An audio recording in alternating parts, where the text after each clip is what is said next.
ఇక్కడ as I mention అండి, సోలార్లో different products ఉన్నాయండి. సోలార్ వాటర్ హీటర్స్ ఉన్నాయి, సోలార్ స్ట్రీట్ లైట్స్ ఉన్నాయి, సోలార్ సెక్యూరిటీ ఫెన్సింగ్ ఉంది, సోలార్ ఆఫ్ గ్రిడ్ సిస్టమ్స్ ఉన్నాయి, solar inverters, regular power systems, ఇప్పుడు ఆన్ గ్రిడ్ సిస్టమ్స్ ఉన్నాయి.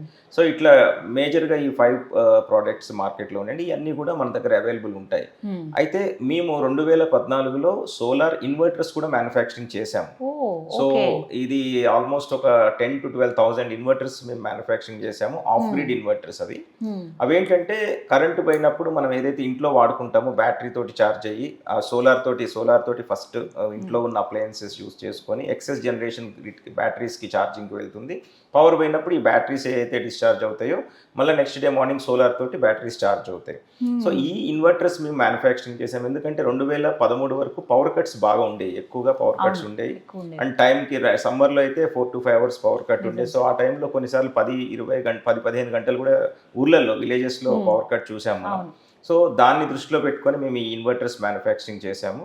అండ్ తర్వాత మెల్లగా 2015, 16, 17కి స్లోగా పవర్ కట్స్ అనేది కంప్లీట్గా పోవటంతో we stop manufacturing of grid inverters, but we also did that. So ఇప్పుడు మీ క్వశ్చన్ లైక్ ఉన్న వాటిల్లో సోలార్ ఆన్ గ్రిడ్ సిస్టమ్స్ అండి. ఇప్పుడు మార్కెట్లో 90% సోలార్లో ఏదైనా యాక్టివిటీ అవుతుంది అంటే అది సోలార్ ఆన్ గ్రిడ్ సిస్టమ్స్ మాత్రమే. అంటే ఇవన్నీ గ్రిడ్ కనెక్టెడ్ సిస్టమ్స్. దాంట్లో మనకి రెసిడెన్షియల్ మీరు అడిగారు, తీసుకుంటే కనుక ఫస్ట్ మనం రెసిడెన్షియల్ మన ఇంట్లో ఏ అయితే మనం కరెంట్ ఎక్విప్మెంట్స్ వాడుకుంటామో అది టీవీ కావచ్చు, ఫ్రిడ్జ్ కావచ్చు, ఏసీ కావచ్చు, ఏదైనా కావచ్చు, అన్ని కూడా నడుస్తాయండి.